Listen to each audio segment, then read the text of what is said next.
Welcome into Nashville Game Changers. I'm your host, Jill Jelnick. Nashville Game Changers has been something we've been working on for a really long time. And it was important to me for this Nashville sports-centered podcast to have someone who has had a direct impact on the Nashville sports scene, works in the Nashville sports scene, and also is from right here in Nashville. You may know him as the host of the Chase and Big Joe show. You may also know him as the voice of the Nashville Superspeedway, or the guy that drinks all your beers over at your house on the weekend. Either way, he is Chase McCabe, Program Director, 1025 The Game. Chase, thanks for joining us on the show. Jill, thanks for having me. This is awesome. Really cool setup you got here. And that's a great name, by the way. Thank you. I thought so. Game, 1025 The Game. The Game Changers section 102, Bridgestone Arena. Good point, yes. So, all those things, yeah. So I'm definitely excited about that. But excited for you and for Fox 17 and, you know, to have this thing. It's awesome. Thanks for it. It took a lot of people behind the scenes putting this all together. And just so for context for our listeners, we're on these big blue comfy couches. We got a nice rug. And then also, you know, we have two very, very interesting sports people sitting on this couch and chair. So that's important too. But Chase, I want to kind of start with how we met. We met when I first moved here several years ago. We got connected through some mutual sports fans or sports friends. Shout out to Big Joe on Big the go. Joe. My co-host. Yeah, exactly. My cohort. Yes. Shout out to him for connecting us. But then through the last several years, I mean, we've worked together on so many different things, whether it's on your show in 1025 The Game, whether it's here in the Fox 17 studio, cover Preds together. We've done so much, and it's safe to say that you're one of those people whose faces and voices is always everywhere in the Nashville sports scene. I mean, am I right? Is that an exaggeration? No, I mean, I feel like at this point in my career, it does, and it's humbling. Like, it's really cool. You know, I try and show my gratitude for that every day, but it's definitely become that. And it's funny, you know, I'll tell kids that are wanting to get into the business that are impatient or like, well, I want my face on, you know, TV right away. Like, you got to work at it, and it gets hard. I mean, it's difficult, you know. I mean, yeah.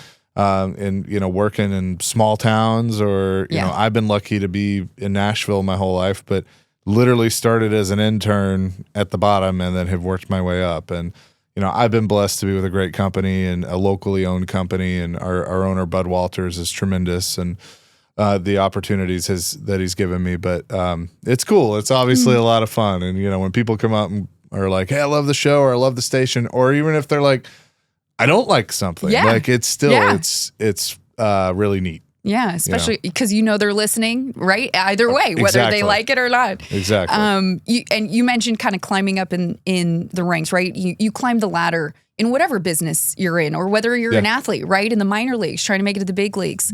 And you tend to wear a lot of hats. And I know we both know a few things about that. And for you specifically, I think one hat that you wear that I don't think you nearly get enough credit for is being the voice of the Nashville Superspeedway. That is a big deal. Any NASCAR fan, any non-NASCAR, just sports fan would appreciate that. And so I kind of want you to talk about, for those that don't know, what does that mean? Nashville Superspeedway is our NASCAR racetrack here in Lebanon. That's a big deal. You are the voice of that. What does that mean? And how did you get there? Well, it's a fun story, actually. So I have been a fan of NASCAR and motorsports since I was teeny tiny. And my dad watched it, and he was a big Richard Petty fan. And I just remember I gravitated towards this guy with a mustache that drove a black number 3 car that didn't take any stuff from anybody. And I was hooked at a very, very young age. And so I've always loved it. And I was lucky enough at 1025 that Darren McFarland and Liz Allison were doing a show called Race Night. And immediately I gravitated towards that. I was like, hey, I want to work on the show. I'll produce it. I'll edit it. And that was kind of my way of getting in the door of actually talking about a sport that I love, you know, and doing it professionally. And I had the opportunity. We went to 2 Daytona 500s in 2014 and 2015. 2014 we saw like 42 laps before rain came. and we were like, maybe not hang out in the rain. And I knew that as soon as we left, what was going to happen, and we left, and they got it going that night. And Dale Earnhardt Jr. won the race, who was my favorite driver. Yep. And I just remember Darren knocking on my door going like, I'm sorry, man. Yeah. But that clearly didn't turn you away from the sport. It only made you love it even more. No, and that was really, that trip is when it really hit me of like, hey, this is a direction I want to go. Cause I got to just walk through the garage, and like I met Joe Gibbs and Terry Labonte and Michael Waltrip and Darrell Waltrip and like all these cool people. And it wasn't like, oh my gosh, it's, all these people. Yeah. It was like the connections I started making. And, Liz and Darren, I owe them a lot. They opened a lot of doors in that sense. And, as Darren was doing other things with the Predators, I started kind of doing more of the NASCAR stuff. And eventually when that show kind of went away, I just made it my hobby and started talking about it more. And, there weren't a lot of people talking about NASCAR in Nashville. No, there weren't. Even though it was a very big market for it, and I'll always credit people like Darren and Liz that were. Hope Hines, back in the day, was talking about it. Larry Woody was covering it. And a guy named Joe Williams that I'll mention in a minute that it's funny how it all kind of comes together. But there wasn't a lot of it. And so I wanted to keep it going. I knew that there was a thirst for it in the market, that, maybe one day a cup race would come back to Nashville. And what was funny is at the time, all the focus was on the fairgrounds. The Superspeedway out in Lebanon and Gladeville had closed. They had a bunch of Nissan cars parked on it. Like it was, Dover had closed it in 2011. And I can remember during COVID, everything shut down, and we're trying to find things to talk about. Well, NASCAR is like, we're going to come back. We're going to go to empty racetracks. We're going to race. We're going to race on a Thursday night, primetime television. They're going to do the iRacing stuff, before that. And everybody started talking about NASCAR. And I was like, this is a huge opportunity. I hope people in Nashville are listening.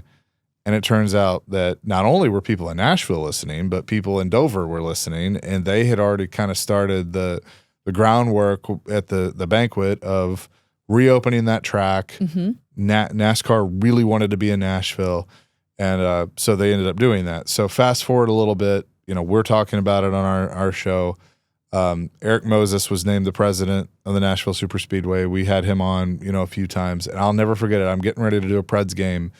Walking into Bridgestone Arena, it's like 5 o'clock in the afternoon. I still have the voicemail on my phone, and Eric calls me, and I couldn't quite grab it. And he leaves a voicemail, and he goes, "Hey, I want to talk to you about something involving the race." But he didn't even mention it in the voicemail yet. No. So I call him back, and I'm like, "Hey, Eric, what's up?" And he goes, "Hey, what are you doing race weekend?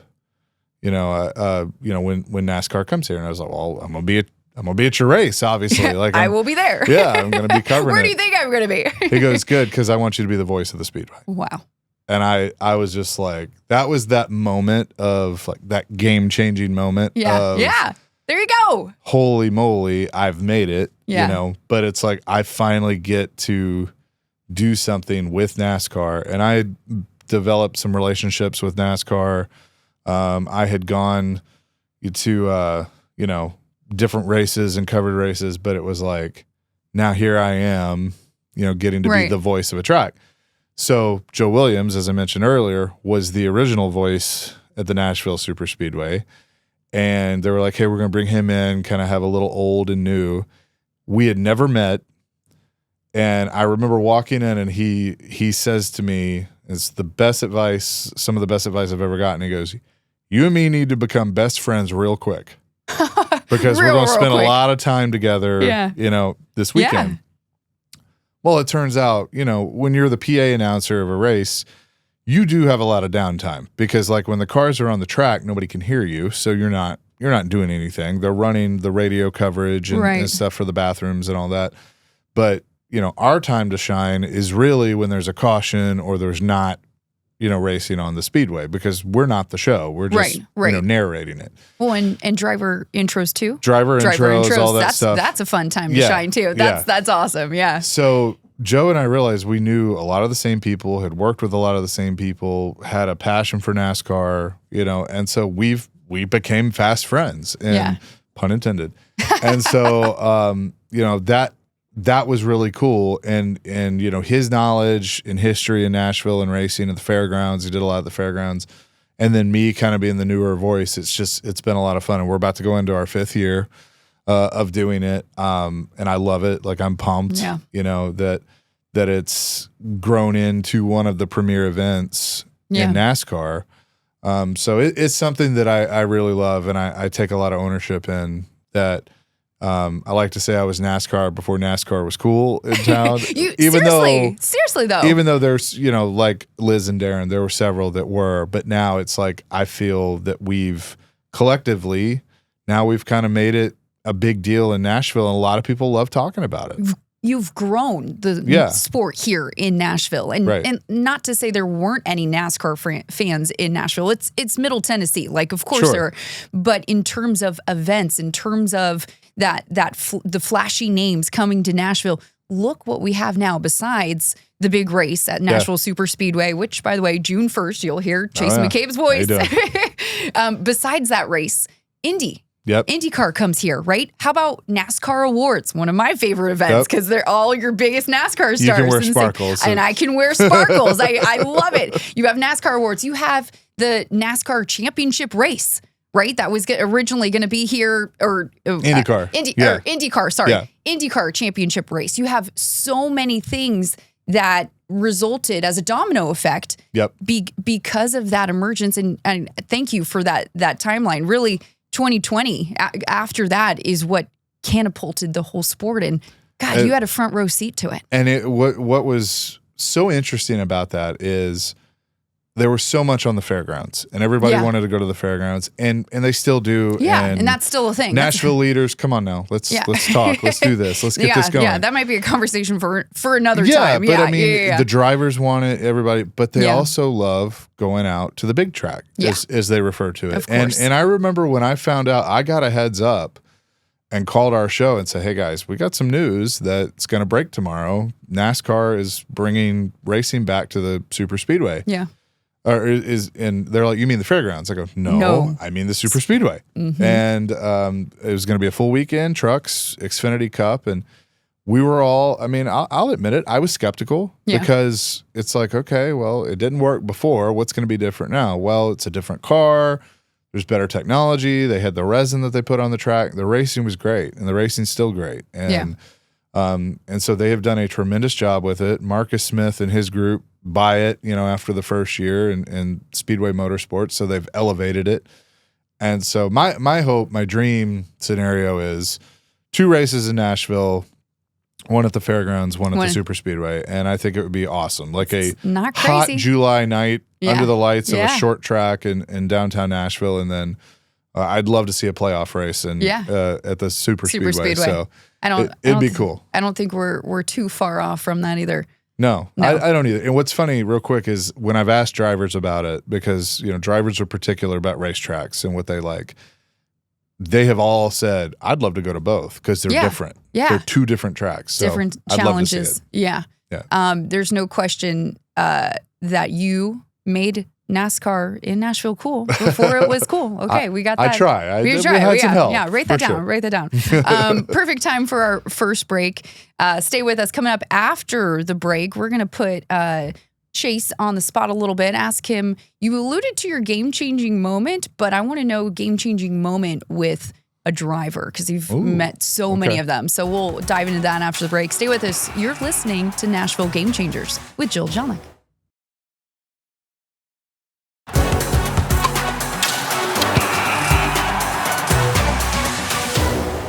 Welcome back to Nashville Game Changers. I'm your host, Jill Jelnick. Our first guest for our first episode, Chase McCabe, Program Director, 102.5 The Game.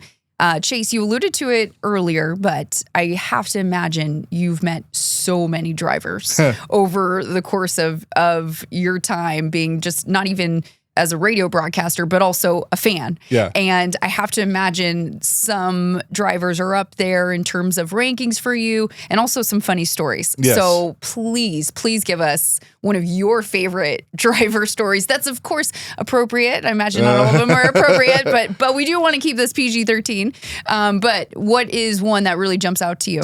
Well, okay, I'll tell a funny one first. And this is kind of a coming up through the ranks, and realizing that sometimes equipment's going to fail you. Yeah. And things are not going to go your way. Oh yeah. So Dale Earnhardt Jr. is my favorite driver. Yeah. Loved his dad, and I've had the opportunity to get to interview him several times now and meet him on several occasions, which has been really cool, because he's very laid back and all that stuff. The first time I interviewed him, it was a fantastic interview that nobody will ever hear. Oh no, because it wasn't recorded. I had gone through NBC and been begging them, like, can I please get him on? Please get him on. And so finally they're able to make it work. And he calls in, and it's around the time that a lot of the fairground stuff is starting. Yeah. And the phone was just, something was up with the phone in our studio. I don't know, but I thought I had it going. And we do this whole thing, and I realized that it recorded, but you couldn't hear it. Could barely hear anything. No. And I was devastated. Absolutely devastated. And, I was like, hey, any chance? And they're like, sorry. No. Sorry, guy. So everybody wants Dale. Yeah. I know. So it was just one of those where I was so proud of it, but it was like, you know what? It's okay. And so a few years later, I got him again on Zoom, made sure everything was recording. Yeah. And I even told him that story, and he laughed and goes, "Man, anytime we'll knock it out." So sweet. He seems like one of the nicest. Yeah, and he loves Nashville. You know.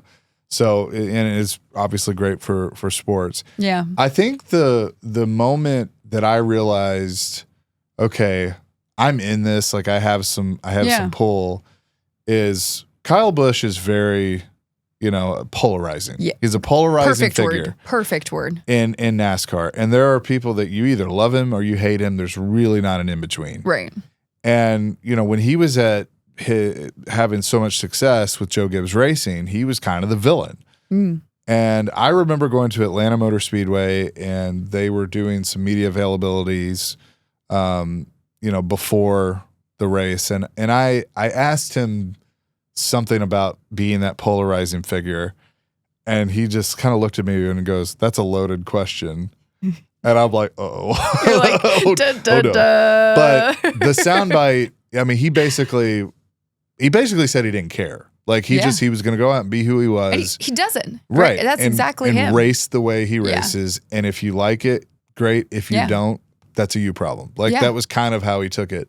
Well, it made the rounds on Twitter and stuff and I was like, wow, people are using my question. And a lot of people kind of supported him on it. Like, hey, he is who he is, And I went up to him later after they did another thing, and I was like, hey man, I wasn't trying to get you. And he goes, no, I know. It was a good question. He was like, I appreciate you asking it and stuff. And so he's been on, my shows a few times.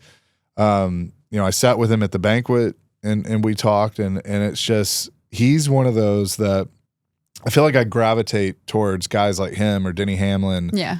That they're going to say something, and you may not like what they say, but they're going to say it. And so that's where, and they're I've been around him enough where it's kind of like, oh, hey, yeah, how you doing? Like they may not know my name or whatever, but they know, and they know we're going to have a good conversation. So that's one of the moments. It's been cool.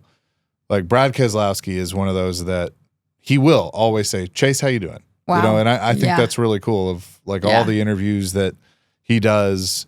And I pride myself in trying to get the best out of these guys and talk about things other than, so how's the race car? You turned left. How'd it go? It's how did you feel when you crossed the finish line first? Took the checkers. And like I always try and just find the human side. And like a lot of these guys now have kids that are racing. Kyle has his son, and so we'll spend most of the interview, and I even like introduced him one time as Brexton's dad, and he started laughing, and he goes, I mean, seriously, nobody cares about my career anymore. It's all about his. All about him. You know, and Kevin Harvick was the same way. And they stuff. appreciate that. They remember you for that. Sure. And so I think that's cool because you get to see that human element that they have. And, you know, they all have stories to tell and stuff. So that's probably my favorite part is when I can, because like anybody, you know, and NASCAR has some great reporters that their job is to go up to them. How's the car?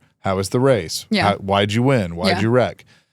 If I get my opportunities, I want to do something different, you know, and make it more about like who they are and, you know, why you're driving for this team or why you're still doing it at this point in your career or talking about their kids. Yeah. So, you know, that's what makes it a lot of fun. That's also what makes you a good journalist, broadcaster, radio host, friend, colleague, chief bottle washer, and voice of the Nashville Superspeedway. June 1st is that race, by the way. Okay, I want to switch gears and coming up after the break.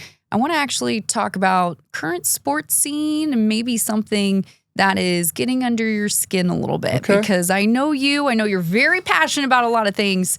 But we're going to ask you your opinion. All right. Coming up after the break. Okay, stay with us. You're listening to Nashville Game Changers with Jill Jelnick.